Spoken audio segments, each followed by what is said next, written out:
विद्यार्थी आशा करते हैं कि आप अच्छे होंगे, स्वस्थ होंगे। और आपको तो पता ही है कि हम आपके लिए हाल ही में एग्ज़ाम चल रहे हैं एनटीपीसी CBT1 एग्ज़ाम की तैयारी हेतु हम आपके लिए एनालिसिस कवर करा रहे हैं। और हम उम्मीद करते हैं कि इन वीडियो के माध्यम से आपको 100% सहयोग मिलता होगा। और आप जितने भी देख रहे हैं आप ध्यान रखें, आगामी शिफ्टों में और आगामी भर्ती परीक्षा जो भी रेलवे की है, चाहे SSC बैंक की, वहाँ पर भी आपको बेनिफिट मिलने वाला है। और आप अगर नए हैं तो आपको बता दें, हमारे चैनल की प्लेलिस्ट का नाम है RRB NTPC CBT1 जीके जिस क्लासेस 2025-26 से प्लेलिस्ट डाला है, वहाँ जाके आप वेट करेंगे तो आपको पता होनी चाहिए कि 5 जून से 2025 की बात करें तो 5 से 24 जून तक एग्ज़ाम चलने वाला है। और हम क्रम से शिफ्ट बाय डे बाय प्रयास कर रहे हैं, एक दिन में कम से कम 1 या 2 शिफ्ट कवर करते हैं। तो लेके चलते हैं पहला प्रश्न, लास्ट तक बने रहे, आपका ही फायदा होगा। और अगर जिन विद्यार्थियों का पेपर था इस तारीख को, इस शिफ्ट को, तो ध्यान रखें आप हमें कमेंट बॉक्स कमेंट करें। तो जो 14/6/2025 का सेकेंड शिफ्ट चल रहा है, हमने पहला शिफ्ट भी कवर कराया है। तो लास्ट तक बने रहे, जिनका आगामी शिफ्ट में पेपर है। 1857 की क्रांति के समय कौन सा जनजाति विद्रोह नहीं हुआ था? और मैं बार बार आप कह रहा हूँ कि जनजाति विद्रोह का प्रश्न आएगा मतलब आएगा, नहीं हुआ तो ये पूछ रहा, याद रखें। तो 1857 की क्रांति के समय कई जनजाति विद्रोह पहले ही हो चुके थे, जैसे भील, संथाल, गोंड, खोंड विद्रोह, लेकिन 1857 क्रांति के साथ नहीं जुड़े हैं। मतलब ये क्रांति के पहले ही हो चुके हैं। हमें क्या पूछ रहा है? विद्रोह नहीं था। तो 1857 क्रांति के समय कौन सा जनजाति विद्रोह नहीं था? तो 1857 क्रांति के पहले हो चुकी क्रांतियां हैं ये। और रही बात यहाँ पर मुंडा विद्रोह की, तो मुंडा विद्रोह 1899 से 1900 ईस्वी में हुआ था। इसका नेतृत्व बिरसा मुंडा ने किया था। यह विद्रोह मुख्य रूप से वर्तमान झारखंड के छोटा नागपुर क्षेत्र में हुआ था। और रही बात, आप देख पा रहे होंगे 1857 की ये तो बात की कहानी है, क्यों सन देख लीजिए आप लोग। तो यह विद्रोह आप कह सकते हो क्रांति के बाद हुआ। क्या क्रांति, अगर आप पूछे क्रांति के पहले कौन कौन सा हुआ, तो हमने बता दिया है भाई, भील, संथाल, गोंड, खोंड, है कि नहीं। और भी क्रांतियां याद रखें, लेकिन हमें जनजाति की बात कर रहा है। तो वैसे ही जनजाति के लोगों ने इस भारत की आज़ादी में यह महत्वपूर्ण योगदान दिया है। तो बिरसा मुंडा के नेतृत्व में मुंडा विद्रोह हुआ था 1899 से 1900 के मध्य। अगला प्रश्न आप देख पा रहे होंगे, अगर आप जीकेजीएस का एनालिसिस देख रहे हैं तो आपको आइडिया लग जाएगा कि पेपर का लेवल क्या है, किस टॉपिक से कितने प्रश्न आ रहे हैं, किस प्रकार से आ रहे हैं। भारत का विशाल मैदान किन नदियों द्वारा बना हुआ है? जैसे आपको पता है भारत का विशाल मैदान है, उत्तर भारत को भारत का विशाल मैदान कहा जाता है। यह मैदान 3 नदी प्रणालियों जैसे सिंधु, गंगा और ब्रह्मपुत्र से मिलकर बना है। तो इन नदियों को जो एरिया ध्यान रखें, इनसे मिलकर क्या बना आपका उत्तर भारत का विशाल गंगा मैदान। अगला प्रश्न आप देख पा रहे होंगे, लीबिया लाबो सरदेसाई को किस योगदान के लिए 2025 का पद्मश्री अवार्ड से सम्मानित किया गया? और आपको बता दें, हमने पहले ही बता चुका है कि पद्म विभूषण, पद्म भूषण और पद्मश्री का पुरस्कार टोटल 139 लोगों को मिला है। और मैंने वहाँ पर पढ़ाया भी था और मैंने दिखाया भी था। ध्यान रखें, अगर आपको पता होगा तो आप हमें कमेंट बॉक्स में कमेंट करें, कितने लोगों को पद्म विभूषण मिला है, कितने को पद्म भूषण मिला है और कितने को पद्मश्री मिला है। और एक प्रश्न अगर आ गया तो समझ जाइएगा कि उससे संबंधित प्रश्न अवश्य आएगा। तो आप यहाँ पर देख पा रहे होंगे, लीबिया लोबो सरदेसाई को 2025 का पद्मश्री अवार्ड गोवा के स्वतंत्रता आंदोलन में उनके महत्वपूर्ण योगदान के लिए दिया गया है। उन्होंने 1955 में पुर्तगाल शासन के खिलाफ लोगों को एकजुट करने के लिए भूमिगत रेडियो स्टेशन बोज दा लिबरडाबो की स्थापना किया था। मतलब पुर्तगालियों को वहाँ से भगाने के लिए, खदेड़ने के लिए भूमिगत स्तर पर उन्होंने रेडियो स्टेशन लॉन्च किया और लोगों को अवगत कराया। स्थापना की थी, ठीक है, बोज दा लिबरडाबो की। एक क्या था, जो रेडियो स्टेशन था। और आपको पता है एकजुट करने के लिए, क्रांति के लिए, मतलब भगाने के लिए, जिससे स्वतंत्रता संग्राम को मजबूती मिल सके, और मिली थी। आप देख पा रहे होंगे, कन्नौज के लिए त्रिपक्षीय संघर्ष, गुज्जर प्रतिहार और राष्ट्र, हाँ मतलब कन्नौज के लिए त्रिपक्षीय संघर्ष गुज्जर प्रतिहार वंश, राजपूत वंश और पाल वंश द्वारा लड़ा गया था, याद रखेंगे। तो त्रिपक्षीय संघर्ष 8वीं सदी के अंतिम समय से शुरू होकर 10वीं सदी के अंत तक लगभग 200 वर्षों तक, मतलब लगभग 750 ईसा पूर्व से 950 ईसा पूर्व तक चला उसका कन्नौज का त्रिपक्षीय संघर्ष, जिसमें गुज्जर प्रतिहार वंश, राष्ट्रकूट वंश और पाल वंशों ने इससे लड़ाई में भाग लिया। और फिर क्या हुआ, त्रिपक्षीय संघर्ष में अंतिम सफलता गुज्जर प्रतिहार वंश को मिली। तो याद रखेंगे, त्रिपक्षीय में गुज्जर प्रतिहार वंश, पाल वंश और आपने देखा राष्ट्रकूट वंश ने मिलकर युद्ध लड़ा था, जिसमें आखिरकार गुज्जर प्रतिहार वंश को सफलता मिली गई। अगला प्रश्न आप देख पा रहे होंगे, खेलो इंडिया पैरा गेम्स 2025 का आयोजन किस स्टेडियम किया गया था। तो आप प्रश्नों का लेवल देखिएगा और किस टॉपिक से प्रश्न बार बार पूछ रहा है। अगर आप क्रम से चैप्टर बाय देख रहे होंगे तो आपको तो विदित हो ही गया होगा, और यही पैटर्न आपको आगामी दिनों में फॉलो करता मिलेगा, क्योंकि 24 जून तक एग्जाम है तो अपने पास समय बचा है। खेलो इंडिया पैरा गेम्स 2025 नई दिल्ली में 20 मार्च से 27 मार्च तक हुआ था। प्रतियोगिता को 3 स्थानों पर आयोजन किया गया था। याद रखेंगे, जवाहरलाल नेहरू स्टेडियम, इंदिरा गांधी स्टेडियम और डॉक्टर करड़ी सी शूटिंग रेंज, इन 3 स्थानों पर इस खेलो इंडिया जो पैरा गेम्स 2025 है नई दिल्ली में, याद रखें नई दिल्ली में हुआ था, लेकिन स्टेडियम आप देख पा रहे होंगे पंडित जवाहरलाल नेहरू और इंदिरा गांधी और आपका डॉक्टर करड़ी सी शूटिंग रेंज में आयोजन किया गया था। और रही बात एथलीटों और प्रशंसकों को प्रेरित करने के लिए कार्यक्रम का गान खेलेगा खेलेगा मेरा इंडिया, जीतेगा जीतेगा मेरा इंडिया है। मतलब यहाँ जो एक गान संचालन शुरू किया गया था या सुनाया गया था वो क्या था, खेलेगा खेलेगा मेरा इंडिया, जीतेगा जीतेगा मेरा इंडिया। तो ये खेलो इंडिया गेम पैरालंपिक 2025 का गान है। और शुभंकर का नाम बात करें उज्ज्वला, तो आपको प्रश्न पूछ लेता है कि गान क्या था। अभी पूछा कि नहीं कि कहाँ पर खेला गया था, तो हमने बोला नई दिल्ली में, है कि नहीं, मार्च 2025 में रही बात। और स्टेडियम में 3 जगह खेला गया। अब हम आपको बता दें उसकी जो गान है वो क्या है, तो खेलेगा खेलेगा मेरा इंडिया, जीतेगा जीतेगा मेरा इंडिया। और शुभंकर की बात करें तो आप क्या बोलेंगे, उज्ज्वला, जो घरेलू गौरैया से प्रेरित है और दृढ़ता और लचीलेपन का प्रतीक है। तो इन सबको याद रखना पड़ेगा, पेपर में काम देगा। रही बात उसमें हम आपको पता है कि हम आपको इतना फैक्ट बता देते हैं कि वो आगामी भर्ती परीक्षा में साथ साथ आगामी शिफ्टों में तो आपको फायदा होगा। और चाहे आप कोई भी भर्ती परीक्षा तैयारी कर रहे हो, तो आप अगर रेलवे के एनटीपीसी एग्जाम दे रहे हो तो वहाँ तो आपको फायदा देगा ही देगा, और आप अदर वैकेंसी की तैयारी भी कर रहे हो तो आपको वहाँ पर भी बेनिफिट मिलने वाला है, लिख के रख लीजिएगा 100% गारंटी के साथ। और रही बात यहाँ पर आप देख पा रहे होंगे कि जो पैरालंपिक जो खेलो इंडिया गेम का जो पैरालंपिक 2025 हुआ था उसमें पहला हरियाणा था, फिर तमिलनाडु था, फिर उत्तर प्रदेश था। तो ये क्रमांक भी याद रखें, पहले हरियाणा, तमिलनाडु, उत्तर प्रदेश। और स्वर्ण पदक की बात करें तो आप देख पा रहे होंगे 34 हरियाणा, रजत पदक की बात करें 39 और कांस्य पदक 31। और टोटल 104 पदक जीतकर हरियाणा पहले स्थान पर था। और आप देख पाएंगे यहाँ पर कि तमिलनाडु टोटल 74 पदक जीतकर सेकंड स्थान पर था और उत्तर प्रदेश टोटल 64 पदक जीतकर थर्ड स्थान पर था। तो टोटल पदक तो ना याद रखो, कोई दिक्कत बात नहीं, लेकिन हरियाणा और तमिलनाडु, उत्तर प्रदेश, इन्हें तो आप क्रमांक आधे रख लीजिएगा। और टोटल पदक भी याद रख सकते हो, याद रखें, और इतना आपके लिए ज़रूरी है। अगला प्रश्न आप देख पा रहे होंगे, IMF के द्वारा भारत की मुद्रा स्फीति कितने प्रतिशत रहने का अनुमान लगाया गया है। तो IMF के द्वारा भारत की मुद्रा स्फीति कितने प्रतिशत रहने का अनुमान लगाया गया, याद रखें। तो IMF इसे अंतर्राष्ट्रीय मुद्रा कोष भी कहा जाता है, याद रखें, जिसकी स्थापना 1944 को किया गया है और इसका मुख्यालय कहाँ पर है, वाशिंगटन DC अमेरिका में, याद रखें। इसका भी प्रश्न बनता है। तो IMF ने 2025-26 के लिए भारत की जो खुदरा मुद्रास्फीति है इसको 4.2% रहने का अनुमान लगाया। तो यह से ही प्रश्न तो पूछता है, तो 4.2 रहने का अनुमान है।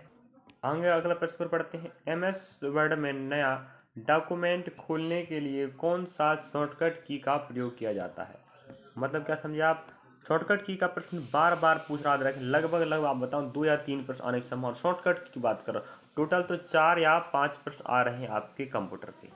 तो आपके पास समय अगर है तो आप पढ़ लीजिएगा, और बार बार बता रहे हैं आपको। तो MS वर्ड में नया डॉक्यूमेंट खोलने के लिए शॉर्टकट की बात करें तो Ctrl+N जब एक साथ प्रेस करोगे आप, तो आप नए डॉक्यूमेंट को आराम से खोल सकते हो। और देखते हैं और महत्वपूर्ण शॉर्टकट की, और आपको इतना इफेक्ट आपको एक्स्ट्रा बता देंगे विश्लेषण के साथ साथ व्याख्या।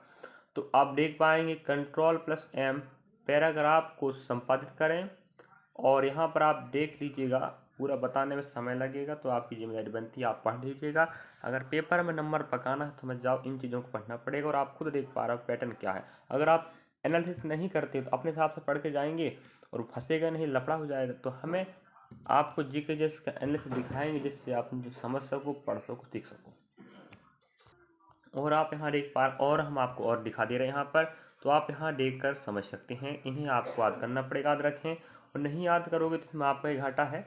तो Ctrl+C अगर आप एक साथ प्रेस करते हैं तो इससे क्या होगा, चयनित आइटम को आप कॉपी कर सकते हो, ठीक है। चलिएगा, और आप यहाँ पर देख सकते हैं, पढ़ सकते हैं, समझदार बच्चे हैं, पढ़ने का काम आपका है। हम आपको आइडिया लगवा रहे हैं कि एग्जाम का पैटर्न क्या है। अगला प्रश्न आप देख पा रहे होंगे, इनमें से कौन कंप्यूटर के CPU का भाग नहीं है। और आपको बता दूं, इसी से संबंधित प्रश्न हमें पहले पूछ चुका है। तो कंप्यूटर का जो CPU है उससे हम कंप्यूटर का ब्रेन या मस्तिष्क कहते हैं, और इसके प्रमुख 3 घटक होते हैं। ALU मतलब अर्थमेटिकल लॉजिक यूनिट, और CU मतलब कंट्रोल यूनिट, और आपके पास रजिस्टर, क्या रजिस्टर। तो ALU और CU और रजिस्टर इस CPU के मुख्य भाग होते हैं, याद रखें, जिसे हम कंप्यूटर का ब्रेन। अगला प्रश्न आप देख पा रहे हैं, लास्ट तक बने रहेगा। कार्डेमम द्वीप कहाँ पर अवस्थित है, मतलब स्थित है। तो कार्डेमम द्वीप लक्षद्वीप के कड़मात द्वीप के रूप में भी जाना जाता है, जो अरब सागर में स्थित, याद रखें। और यहाँ पर हम प्रश्न आपको ये बताना चाह रहे हैं, यदि आप कार्डेमम के पहाड़ी की बात करें तो कार्डेमम द्वीप अगर पूछा तो आप क्या बोलेंगे, लक्षद्वीप के कड़मात द्वीप के रूप में जाना जाता है। तो कार्डेमम जो द्वीप है वो लक्षद्वीप में स्थित है, और इसे हम कड़मात द्वीप भी कहते हैं, और यह अरब सागर में स्थित, याद रखें। अगर वहीं अगर आप पूछा रहा होगा कि कार्डेमम की पहाड़ियाँ की बात करें तो आपको बताएं, तो वे दक्षिण भारत के पश्चिम घाट की इलायची पहाड़ियों के नाम से जानती हैं। मतलब कार्डेमम पहाड़ियों को हम इलायची की पहाड़ियाँ कहते हैं। तो आपको पता होगा कि दक्षिण भारत सबसे ऊंची चोटी अन्नामुदी है कि नहीं, जो केरल में है। और ये 3 पहाड़ी गिरी है, कार्डेमम की पहाड़ी जिसे हम इलायची की पहाड़ी भी कहते हैं, एक पालनी की पहाड़ी है, और एक आप लोग हमें बताएं कौन सी पहाड़ी है, कमेंट कीजिएगा। पालनी की पहाड़ी, कार्डेमम की पहाड़ी जिसे हम इलायची की पहाड़ी कहते हैं, और एक और पहाड़ी है। तीनों पहाड़ियों के केंद्र में आपका कौन है, बिंदु आपका कौन है, अन्नामुदाई। और पश्चिमी घाट की इलायची पहाड़ियों के नाम जानी जाती है, जो मुख्यतः केरल और तमिलनाडु के दक्षिण पश्चिम हिस्से में स्थित है। अगला प्रश्न आप देख पा रहे होंगे, रिपोर्टों और बजट विश्लेषणों के अनुसार है, विभिन्न रिपोर्टों और बजट विश्लेषण के अनुसार है कितने प्रतिशत भारतीयों ने आयकर दिया है। तो कितने प्रतिशत भारतीयों ने आयकर दिया है जो आप पूछ रहा था, याद रखें। भारत में केवल लगभग 5 से 6% वयस्क आबादी ने आयकर इनकम टैक्स चुकाया है। तो टोटल इतना परसेंट ही टैक्स चुकाया गया, याद रखें। आयकर की बात करें मतलब इनकम टैक्स। अगला प्रश्न आप देख पा रहे होंगे, लैंडिंग बिल 2025 में क्या प्रावधान है, इसमें क्या कहा गया, याद रखते आप देख पाएंगे यहाँ पर। Landing bill 2025 bill of landing विधेयक 2025 के मुख्य प्रावधान निम्नलिखित हैं। यह बिल 169 वर्ष पुराने औपनिवेशिक युग के Indian bill of landing act 1856 को प्रतिस्थापित करता, मतलब 1856 में जो लैंडिंग बिल बनाया गया था उसके स्थान पर 2025 का लैंडिंग बिल स्थापित किया जाएगा। और रही बात पोत परिवहन शिपिंग दस्तावेजों के लिए कानूनी ढांचे को अद्यतन और सरल बनाना इसका उद्देश्य है। पुराने कानून की भाषा को आधुनिक, सरल और अंतर्राष्ट्रीय मानकों के अनुरूप बनाया गया है। प्रावधानों को पुनर्गठित किया गया है जिससे व्यापार प्रक्रिया अधिक स्पष्ट और सुलभ हो सके। और लास्ट तक बने रहें आप लोग। केंद्र सरकार को कानून के प्रभावी कार्यान्वयन के लिए निर्देश जारी करने का अधिकार दिया गया है। इससे भारत के समुद्री कानून वैश्विक मानकों के अनुरूप होंगे, व्यापार करना आसान होगा और मुकदमेबाजी के जोखिम कम होंगे। तो 2025 लैंडिंग ऑफ बिल का उद्देश्य है। तो 1800 मतलब 169 साल पुराने लैंडिंग बिल को रद्द करता है, उसके स्थान लागू किया जाएगा। अगला प्रश्न आप देख पा रहे होंगे, हाल ही में गैलियम नाइट्रेट का प्रयोग मुख्य रूप से किसने किया गया है, किसने किया गया, याद रखें। प्रयोग मुख्य रूप से ऊर्जा दक्षता और डीकार्बनाइजेशन के लिए उपभोक्ता इलेक्ट्रॉनिक्स, मोबिलिटी, रेजिडेंशियल और सोलर और टेलीकम्युनिकेशन और एआई डेटा सेंटर जैसी इंडस्ट्रीज में किया गया है। अगला प्रश्न आप देख पा रहे होंगे, भारत के उत्तर पश्चिम से पूर्व तक की लंबाई कितनी, उत्तर में, भारत के उत्तर में पश्चिम से पूर्व तक, हम बात कर रहे हैं पश्चिम से पूर्व तक, तो भारत की उत्तर से पश्चिम तक की लंबाई आप देखेंगे तो कितना आपका होगा 2933। और भारत के उत्तर से दक्षिण की बात करें तो आप क्या बोलेंगे, लगभग 3214 किलोमीटर। ठीक है, तो कहने का मतलब ये उत्तर से दक्षिण, अगर आप भारत का नक्शा बनाते हैं माना जाए तो ये भारत नक्शा आप मान लीजिएगा, तो यहाँ पर आप इस प्रकार से बनाएंगे, तो ऐसे ही बता देते हैं भाई, ये आप है, ये आप उत्तर है, ये आपको दक्षिण है, तो इसकी लंबाई याद रखें ये 3214 किलोमीटर है। और जब आपको पूर्व से पश्चिम की बात करें इसे हम बोलते हैं 2933 किलोमीटर। यही प्रश्न आप पूछ रहा है, तो याद रखें उत्तर से दक्षिण 3214 किलोमीटर। और जब आपको पूर्व से पश्चिम पूछे यहाँ से क्या बोले 2933 किलोमीटर। और इन प्रश्नों का जो सीमाएँ है, तो आपको भारत की सीमा रेखा है और आपको जो लास्ट बॉर्डर का कितना डिस्टेंस, ये प्रश्न आप पहले भी कई भर्ती में पूछ चुका है, तो याद रखें 3214 2933। अगला प्रश्न आप देख पा रहे होंगे, नरकोंडम द्वीप कहाँ पर स्थित है। अब आप खुद देख पा रहे होंगे, इसके पहले भी हम एक और द्वीप और पूछा था, हम लक्षद्वीप बताया था। तो नारको या नरकोंडम द्वीप भारत के अंडमान और निकोबार द्वीप समूह में स्थित है। यह अंडमान सागर में उत्तर और मध्य अंडमान जिले के अंतर्गत आता है और एक निष्क्रिय ज्वालामुखी द्वीप है। और आप बताएं, नरकोंडम एक निष्क्रिय ज्वालामुखी द्वीप है जो आपके अंडमान निकोबार द्वीप समूह में स्थित है। अगला प्रश्न आप देख पा रहे होंगे, छोटे किसानों ने मुख्य रूप से किसके कारण हरित क्रांति प्रौद्योगिकी को व्यापक रूप से नहीं अपनाया। तो हरित क्रांति आपको पता है भारत में 1965 से 66 के मध्य आई थी, और इसके पहले भी हरित क्रांति का प्रश्न हमें पूछ चुका है, और हमें उम्मीद है कि आप समझ पाए होंगे क्रांति का प्रश्न आने वाला है। तो देखिएगा यहाँ पर क्या है, छोटे किसानों ने हरित नहीं अपनाया। हरित क्रांति की तकनीकी जैसे उन्नत बीज, रासायनिक खाद, सिंचाई, कृषि यंत्र को अपनाने के लिए उनके पास सुविधाएं नहीं, मतलब अधिक पूंजी नहीं थी। हरित क्रांति में जैसे उन्नत तकनीक उपयोग किया जाता था, हाइब्रिड बीज होंगे, रासायनिक खाद होगा, सिंचाई करेंगे, कृषि करेंगे, और उनके यंत्र चाहिए, तो को अपनाने के लिए अधिक पूंजी और संसाधनों की आवश्यकता थी जो छोटे किसानों के पास नहीं थी। नेक्स्ट, इन तकनीकों का लाभ मुख्यतः बड़े और संपन्न किसानों को मिला, जबकि छोटे और सीमांत संसाधनों की कमी के कारण पीछे रह गए छोटे किसान। और बात रही फिर लागत बढ़ने, सिंचाई की सीमित उपलब्धता और बाजार तक पहुंच की समस्याओं ने भी छोटे किसानों के लिए हरित क्रांति तकनीकी को अपनाना मुश्किल बना दिया था। फिर सरकारी नीतियों और समर्थन जैसे न्यूनतम समर्थन मूल्य का लाभ भी मुख्यतः बड़े किसानों को मिला, छोटे किसानों को अपेक्षाकृत सहायता नहीं मिल पाई। इसलिए संसाधनों की कमी, उच्च लागत और नीतिगत असमानताओं के कारण छोटे किसानों ने हरित क्रांति प्रौद्योगिकी को व्यापक रूप से नहीं अपनाया। अगला प्रश्न आप देख पा रहे होंगे, निम्नलिखित में से कौन सा चैनल लक्षद्वीप समूह के मिनिकॉय द्वीप को मालदीव से अलग करता है। तो आप देख पाएंगे 8 डिग्री चैनल।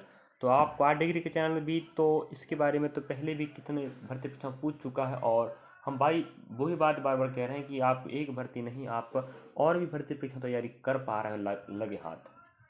तो आप ध्यान रखें, तो 8 डिग्री चैनल याद रखेंगे, लक्षद्वीप समूह और मिनिकॉय को मालदीव से अलग करता है।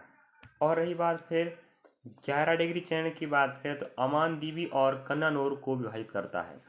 अंडमान और निकोबार को 10 डिग्री चैनल द्वारा अलग किया गया है, और 9 डिग्री की बात करें तो मिनिकॉय और लक्षद्वीप को अलग करता है।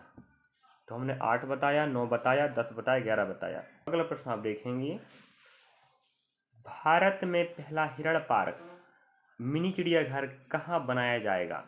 भारत में पहला हिरण पार्क और मिनी चिड़ियाघर नोएडा उत्तर प्रदेश के सेक्टर सेक्टर 91 में स्थित बायोडायवर्सिटी पार्क बनाया जा रहा है। तो बनाया जा रहा है इसलिए प्रश्न पूछा है क्योंकि आगामी जो रणनीतियाँ याद रखें केंद्र सरकार की चाहे राज्य सरकार की जो महत्वपूर्ण होती है उन्हें प्रश्न के रूप में पूछ लिया ही जाता है। तो उत्तर प्रदेश के नोएडा में सेक्टर 91 में स्थित एक बायोडायवर्सिटी जो पार्क है वहाँ पर पहला हिरण पार्क और मिनी चिड़ियाघर बनाया जाएगा। अगला प्रश्न आप देख पा रहे होंगे साइंस का प्रश्न आया है, निम्नलिखित युग्मों में किन में गुणित अनुपात नियम लागू होता है। तो याद रखें गुणित अनुपात का नियम जिसे हम डाल्टन का नियम भी कहते हैं। तो इसमें क्या देख रहे हैं आप लोग, मतलब गुणित अनुपात का नियम ना कह के वो डाल्टन का नियम भी कह सकता था, लागू होता है जब दो तत्व एक से अधिक यौगिक बनाते हैं। ऐसे दो तत्व हैं, जब वो दो से अधिक या हम कह सकते हैं एक से अधिक क्या बनाते हैं, यौगिक बनाते हैं, उन पर गुणित अनुपात का नियम या जिसे हम डाल्टन का नियम भी कहते हैं वह लागू होता है। अगला प्रश्न आप देख पा रहे होंगे,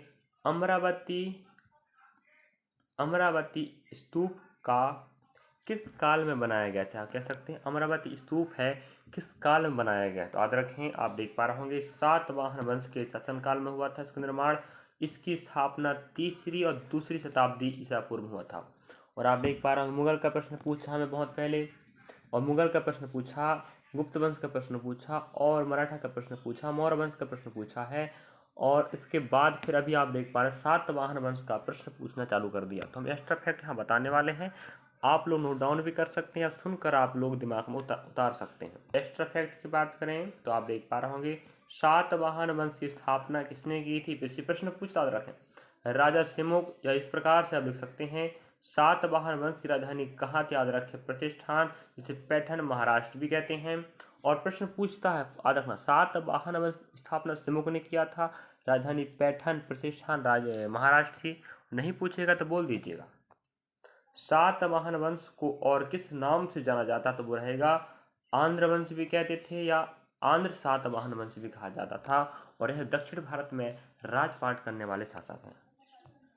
और यहाँ से जो महत्वपूर्ण प्रश्न बनता याद रखें सातवाहन वंश के प्रमुख शासक कौन कौन थे। सिमुक, सतकर्णी प्रथम, गौतमीपुत्र सतकर्णी, वशिष्ठ पुत्र पुलमावी और अगस्त्री सातकर्णी, ये प्रमुख आपके क्या हो गए, शासक हो गए। और रही बात अगर आपको प्रश्न पूछ ले, हमने मौर्य वंश का भी जब मौर्य वंश का प्रश्न आया था पिछले चैप्टर में, तब हम मौर्य वंश का पूरा व्याख्या बताए थे आपको, उससे संबंधित जितने भी प्रश्न बनते थे महत्वपूर्ण उसको बताया। उसी प्रकार सातवाहन वंश का भी प्रश्न याद रखें तो सातवाहन वंश की राज्य की भाषा थी प्राकृत और मराठी प्राकृत, ध्यान रखें।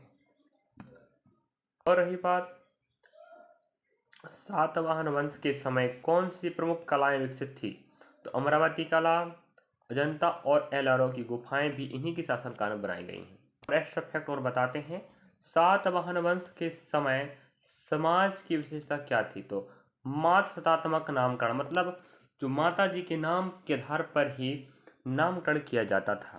और भूमिदान की प्रथा शुरू इन्हीं वंश के राजाओं ने किया था। कौन से वंश के, सातवाहन। तो हमने सातवाहन वंश का इतना डिटेल आपको बता दिया कि अगर आपको भर्ती परीक्षा पूछता तो आप आराम से बना सको। और यकीन के साथ कह दें कि हमने जितना पढ़ाया है आपको प्रश्न पूछेगा और आप बना पाएंगे तभी जब आप पढ़ पाएंगे। अगला प्रश्न आप देख पा रहा हूँ संविधान का प्रश्न आया है 2025 तक संविधान में 8वीं अनुसूची में कुल कितनी भाषाएं हैं। तो आपको बता दें 8वीं अनुसूची में टोटल 22 भाषाएं हैं। और मूल संविधान की बात करें तो आपके पास 14 भाषाएं थी, अब टोटल 22 भाषाएं हो चुकी हैं हमारे भारतीय संविधान में। और अनुसूची नंबर आपको पूछे तो 8वीं में भाषाओं को उल्लेख याद रखें। और अगला प्रश्न हमें ये बता रहा है कि सिंधु घाटी का प्रश्न है, और सिंधु घाटी का प्रश्न भी हमें अब पूछना चालू कर दिया है और प्रश्न आ रहे हैं, तो आप समय रहे तो पढ़ सकते हैं। सिंधु घाटी सभ्यता में कपास के साक्ष्य कहाँ से मिले थे, तो सिंधु घाटी सभ्यता में कपास के साक्ष्य मोहनजोदड़ो और मैहरगढ़ से मिले।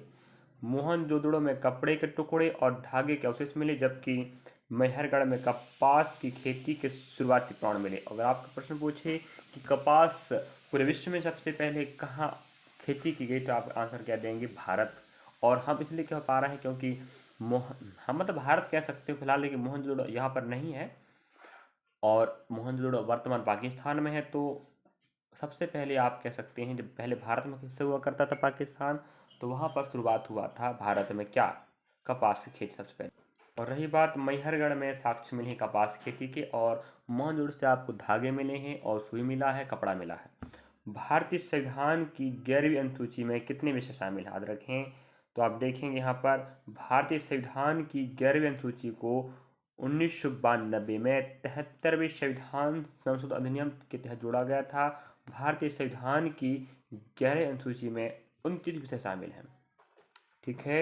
और अनुसूची 12, अगर आप 11 नंबर का प्रश्न पूछे कि इसमें क्या था, आप क्या बोलेंगे, ग्राम पंचायत। क्या है, ग्राम पंचायत। और 12 नंबर की पूछे तो क्या बोलेंगे, नगर पालिका।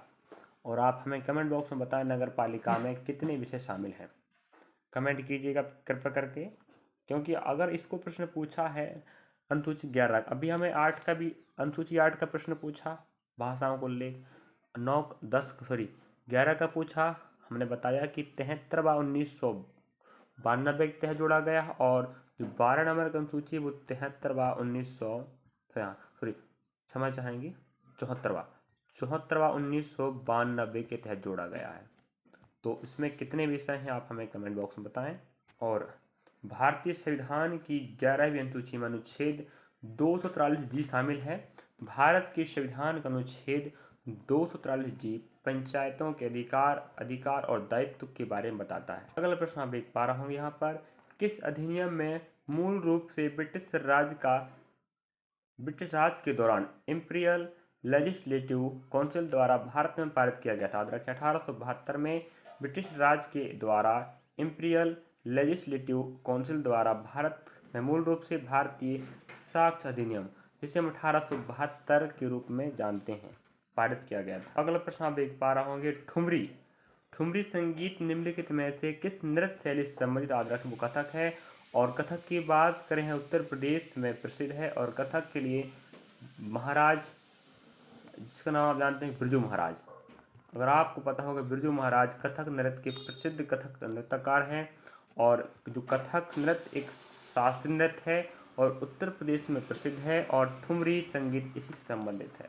पर जो ठुमरी किस भाषा में गाई जाती है, तो ठुमरी संगीत का संबंध कथक से है और मुख्य रूप से है ब्रज और अवधी भाषा में गाई जाती है ठुमरी। और रही बात ठुमरी के प्रमुख घराने की बात करें तो बनारस घराना, लखनऊ घराना, पटियाला घराना। ठुमरी के प्रमुख कलाकार बेगम अख्तर, गिरिजा देवी, शंभू महाराज, और आप इस प्रकार से नाम समझ सकते हैं, पढ़ सकते हैं। अगला प्रश्न आप देख पा रहे होंगे, प्रायद्वीपीय भारत की सबसे लंबी नदी कौन सी है। और प्रायद्वीपीय नदी की बात करें तो आप देख पा रहे, इस क्षेत्र को हम प्रायद्वीपीय कहते हैं। ऐसा एरिया जो तीनों ओर से जल से घिरा हो उसे हम भूगोल में प्रायद्वीपीय कहते हैं। तो आप इस एरिया को प्रायद्वीपीय कह सकते हैं। वही पूछ रहा है कि प्रायद्वीपीय भारत की सबसे लंबी नदी कौन सी, याद रखें गोदावरी। गोदावरी जो महाराष्ट्र के नासिक जिले के त्र्यंबकेश्वर से निकलती है, जो लगभग 1465 किलोमीटर की यात्रा करती है, लगभग मतलब 910 मील दूरी यात्रा करेगी। हमने बताया महाराष्ट्र के नासिक के त्र्यंबकेश्वर पहाड़ से निकलती है। और दक्षिण भारत की, इससे हम गंगा भी कहते याद रखें, ठीक है। और यह प्रायद्वीपीय भारत की सबसे लंबी नदी मानी जाती है, 1465 किलोमीटर। और आपको बता दें भारत में सबसे लंबी नदी आपकी गंगा है, फिर आपकी गोदावरी है, फिर आपकी यमुना है, फिर आपकी चौथा कृष्णा है, और पांचवा आपकी क्या है, नर्मदा है।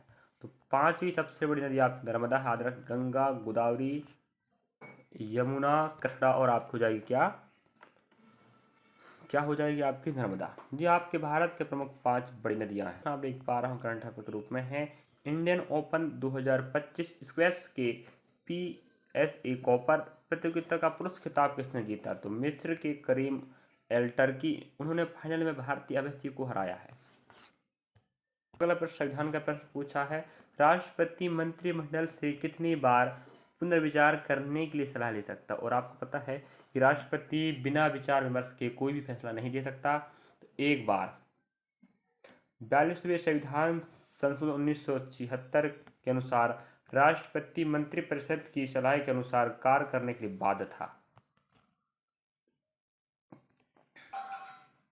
फिर 44वें संविधान संशोधन 1978 के प्रावधान किया कि राष्ट्रपति मंत्रिपरिषद मतलब 44वें संविधान संशोधन 1978 में यह प्रावधान किया गया कि राष्ट्रपति मंत्रिपरिषद द्वारा दी गई सलाह को एक बार पुनर्विचार करने के लिए वापस कर सकता है। यदि मंत्रिपरिषद पुनर्विचार के बाद वही सलाह फिर से भेजती है तो राष्ट्रपति उसे स्वीकार करना पड़ेगा। आवाज़ से कौन सा कथन सही नहीं है? अगर आवाज़ अगर आपको बखूबी पता है, उसके आपको जानकारी पता है कितने कॉलम कितने आवर्त हैं, तो आप आराम से तत्व कहाँ पर स्थित होते हैं, कौन सा प्लॉव कहाँ पर जाता है, तो अगर आप आराम से प्रश्न को बना सकते थे।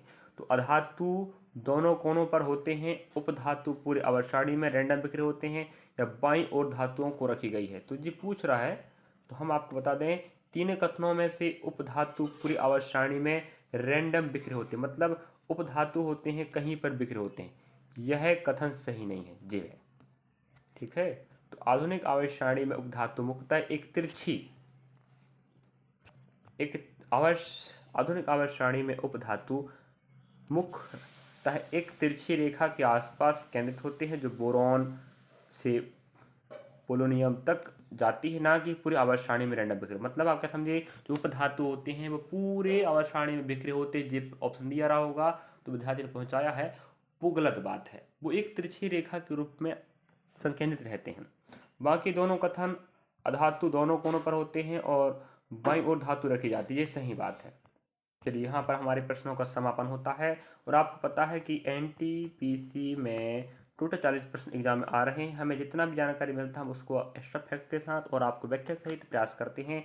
तो 9 से 10 प्रश्न आपको करंट अफेयर के प्रश्न आएंगे, याद रखें, और 4 से 5 प्रश्न आपको कंप्यूटर के आएंगे। इस प्रकार से बाकी आपको इतिहास, भूगोल, अर्थशास्त्र, करंट अफेयर पूरा मिला के खेल, सूचना प्रौद्योगिकी, साइंस है कि नहीं, पूरा स्टैटिक जीके जीएस पूरा मिला के आपको 40 नंबर का प्रश्न आएगा। 40 का जीके जीएस, 30 का मैथमेटिक्स और 30 का आपका रीजनिंग।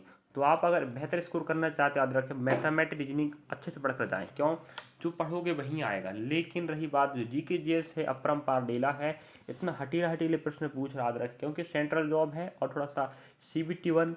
और रही बात जो स्नातक लेवल का है, थोड़ा सा लेवल बढ़ा दिया है। तो हम प्रयास करेंगे कि आपको जानकारी देते रहें। और आपको वीडियो अच्छा लगा तो लाइक सब्सक्राइब शेयर कीजिएगा।